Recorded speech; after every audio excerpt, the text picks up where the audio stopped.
네, 시청자 여러분 안녕하십니까. 출발 마케돈 예민수입니다. 어느덧 4월이 시작됐습니다. 올 한해 시작하면서 여러 다짐들과 함께 눈 깜짝했는데 벌써 3개월이 1분기가 지났는데요. 4월에 또 주식시장 흐름은 어떨까요? 기대를 한편으로 가지면서 한편으로는 또 특별히 좋아질 게 있을까 우려가 좀 되기도 합니다.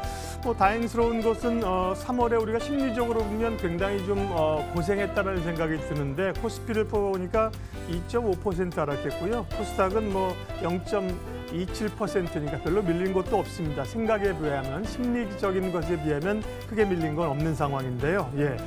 4월 흐름들은 어떻게 될까? 일단은 외국인들이 또 키를 좀 주고 있는 것 같습니다. 1월에 4조 원을 순매수했고 2월에 보니까 1,400억, 3월에 3,000억 샀는데요. 지수는 좀 정체 상태입니다. 4월에 첫 꼬리를 어떻게 풀어가야 될지 이야기를 하겠습니다. 미국 다우지수는 금요일 날 0.8%, 나스닥이 0.78% 정도 올려놨고요. 금요일 우리 시장도 좀 올랐죠. 이런 분위기는 이제 긍정적인데 또 코롱생명과학의 인보사 같은 게 제조 판매가 이제 중단됐다는 이런 것들은 바이오를 좀 누르는 그런 요인이기도 합니다. 말씀드릴 게 좀 많긴 한데 자세한 이야기들 지금부터 풀어나가도록 하겠습니다.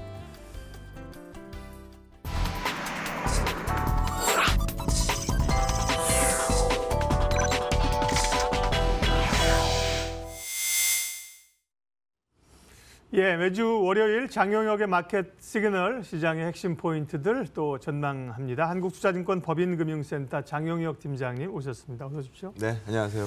지난 한 주 내 발목을 잡았던 게 이제 미국의 장단기 금리 역전 그리고 경기 침체 우려였어요. 그런데 말씀드린 것처럼 지나고 보니까 사실 지수로만 보면 그렇게 심하게 타격을 받지는 않았거든요. 근데 경기 논쟁은 계속되고 있습니다. 그 부분은 어떻게 이해될까요? 제가 4월에 첫 거래일이니까 지난 얘기를 조금 섞어서 한번 해보겠습니다.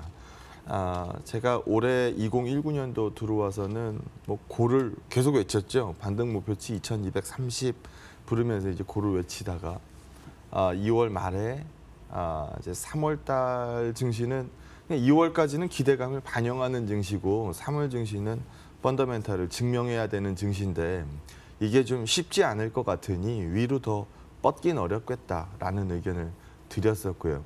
그러면서 밑으로 꺼질 것 같지도 않다. 다만 올라오는 속도가 떨어질 것 같을 것뿐이다라는 의견을 말씀을 드렸습니다. 그리고 3월 증시가 뜨뜻미지근했죠. 4월 증시가 됐습니다. 그러면 4월 증시에 대한 전반적인 뷰를 먼저 말씀드리고 얘기를 이어가도록 하죠. 우리 작년 한 해 동안에 우리를 제일 괴롭혔었던 뉴스 두 가지 지겹게 들으셨을 거예요. 미중 무역 전쟁 얘기 그리고 연준의 마이웨이 얘기. 그러니까 연준이 경기에 비해서 너무 강한 금리 인상 스탠스를 갖고 있기 때문에 시장이 어려웠다. 이렇게 얘기하잖아요. 근데 지금 한번 돌이켜 보시죠. 지금은 금리가 어떻게 됐어요? 금리가 떨어지고 있는데 또 난리거든요. 그럼 금리라는 게 작년에는 올라서 문제고 올해는 떨어져서 문제라는 겁니다. 그러면 이게 올라도 문제고 떨어져도 문제면 이건 도대체 어떻게 해석을 하냐는 거죠. 여기다 붙이면은 이 논리가 되고 저기다 붙이면 저 논리가 되는 지금 상황이 돼버린 건데 사실 우리가 오늘 이 방송에서는 종목 얘기보다도 금리 역전에 대해서 코멘트를 한번 하려고 그래요. 근데 결론부터 말씀드리면 시장에서 금리가 떨어지면 금리 떨어지는 이유 딱 하나밖에 없거든요. 성장성이 떨어지는 거예요. 성장성이. 그러면 성장성이 막 떨어지고 있을 때 반짝반짝 빛나는 주식은 뭐가 될까요? 성장성을 잉태하고 있는 주식들. 그러니까 이 성장 스토리가 있는 주식들이 더 매력적으로 보일 수밖에 없겠죠. 왜냐하면 시장의 성장률이 점점점 떨어지는데 어떤 해당되는 종목의 이 성장 가이던스가 높게 잡혀 있다라고 하면 그 주식에 높은 점수를 줄 수밖에 없죠. 그리고 이 금리라는 게 미래에 있는 이익을 현가로 할인할 때 끌고 오는 할인율 값입니다.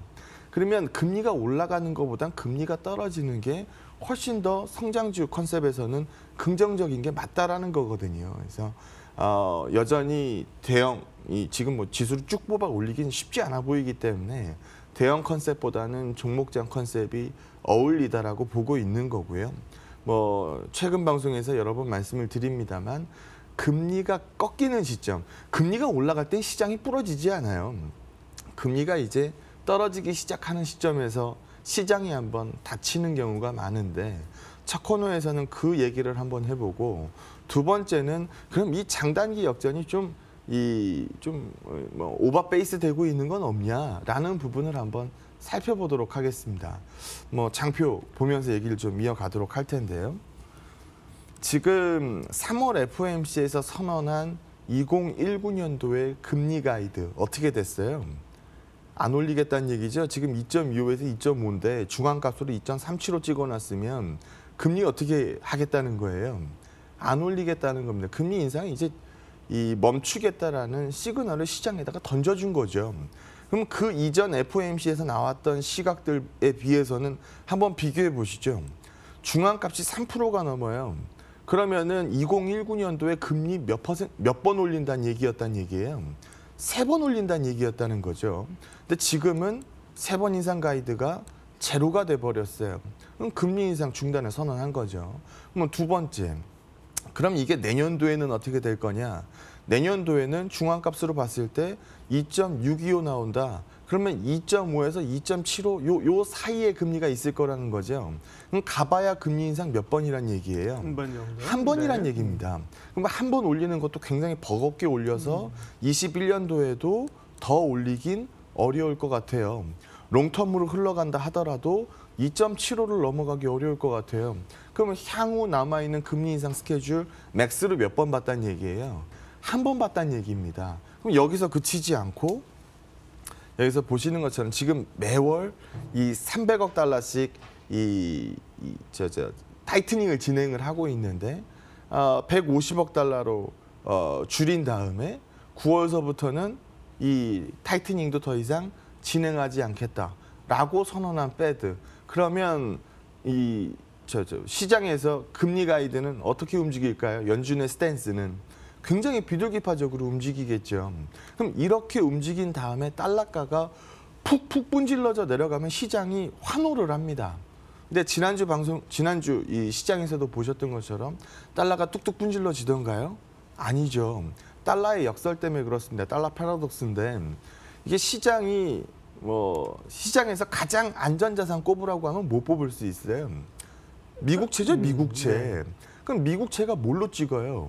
달러로 찍죠. 그러면 우리 대한민국이랑 비교를 해보면 대한민국이 위험해지면 불안해지면 원화는 강세로 갑니까? 약세로 갑니까? 약세로 가죠. 네. 그럼 미국이 저렇게 성장 가이던스 떨어지고 이렇게 우당탕탕 움직이면 달러가 약세로 가야 돼요? 강세로 가야 돼요? 약세로 가야 돼요. 그런데 달러 패러독스 때문에 안전자산의 대명사격인 달러라는 성격 때문에 오히려 달러가 약세로 흐르지 않는 국면이 와버리는 거죠. 이 국면에서 사실 시장이 좀 쉽지 않습니다. 그래서 금리가 올라가다가 떨궈지는 시점, 대부분 이 시점에서는 경기가 웃자웃자 향후에 굉장히 우려됩니다. 이런 얘기로 포장이 돼 있는 경우가 많기 때문에 그때 시장이 좀 닫히는 경향이 굉장히 강하다라는 거죠.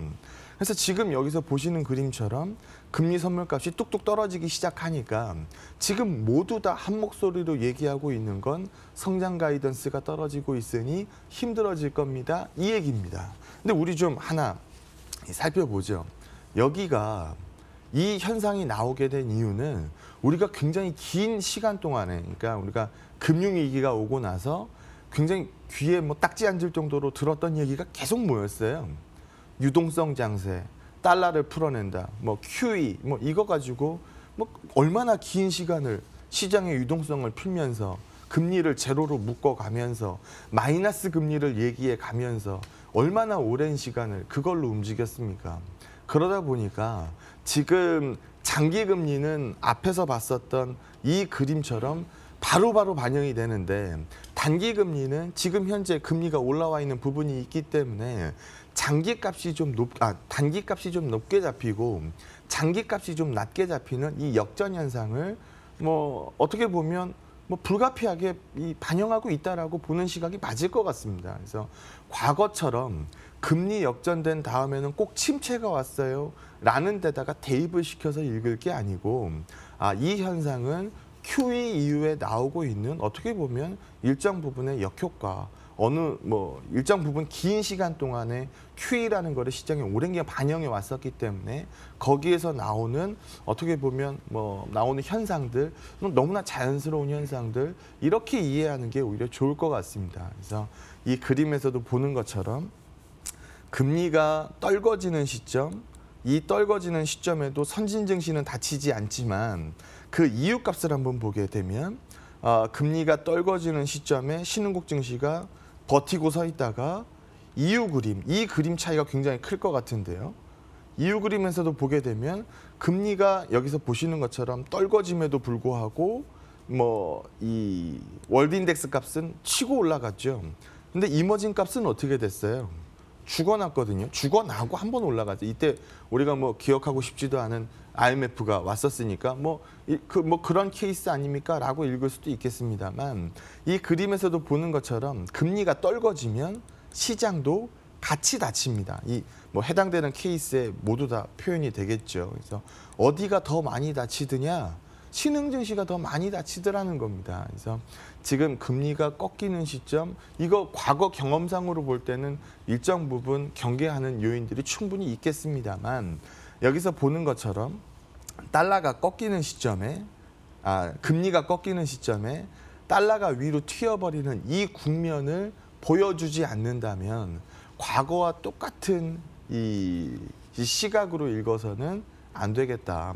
지금 시장에서 금리가 다소 좀 가이드가 꺾일 텐데 달러가가 먼저 꺾이지 않는 부분 때문에 시장의 우려가 실제로 존재하고 있습니다만 과거처럼 달러의 랠리를 증명할 만한 펀더멘탈 상황을 나오고 있지 않기 때문에 과거에도 금리 역전 이후에 시장은 무너졌으니 경기는 무너졌으니 지금도 금리 역전 이후에는 반드시 무너질 거다라고 보는 시각에는 다소 좀 경계를 하면서 볼 필요가 있지 않나라고 판단합니다. 예, 정리를 좀 해보겠습니다. 그러니까 사실은 경기가 안 좋으니까 금리를 좀 낮추라는 게 시장의 요구 아닙니까? 네. 뭐 미국의 국가경제위원장 레리 커들로까지 나와가지고 금리를 낮추라는 얘기인데 시장이 기대하고 있는 반대 금리가 인하하게 되면 오히려 그게 더 초반기에는 그러니까 금리 인하를 처음에 말을 꺼내는 이유에 대해서 얘기를 하는 건데 경기 굉장히 좋으니까 금리를 깝시다. 이렇게 얘기 안 하잖아요. 그래서 이제 향후 경기 전망치가 크게 꺾이고 있으니 금리를 조정해 줍시다. 우리가 언덕길 올라갈 때 엑셀 밟아야 되는 거고 내리막길 내려갈 때는 엑셀 놔도 되는 것처럼 어려우니까 힘을 좀 붐업을 시켜줍시다라는 얘기에서 출발하는 거거든요. 그래서 금리 인하되는 첫 구간이 좀 시장에서 노이즈가 큰 법입니다. 근데 지금 같은 경우에는 QE 효과 때문에 나오는 일정 부분의 역효과로 금리 역전을 읽는 게 맞지 지금 경기값 가지고 과거와 똑같은 기준으로 시장을 읽기에는 무리가 있으니 이 금리 역전 얘기를 이것 때문에 시장 다 팔아야 됩니다라고 해석해서는 안 될 것 같다라는 부분을 말씀드리는 정리가 됐습니다. 겁니다. 왜냐하면 이제 저희가 자막을 금리나 전환 시점을 경계한다 이렇게 냈기 때문에 이것만 봤을 때는 그러면 이제 연준이 금리나 카드를 내리면 상당히 안 좋아지는 구간으로 접어든다 이렇게 해석할 수 있는데 그거는 또 아니고요. 시장에서 그렇게 보는 시각들이 많이 있죠. 그러게요.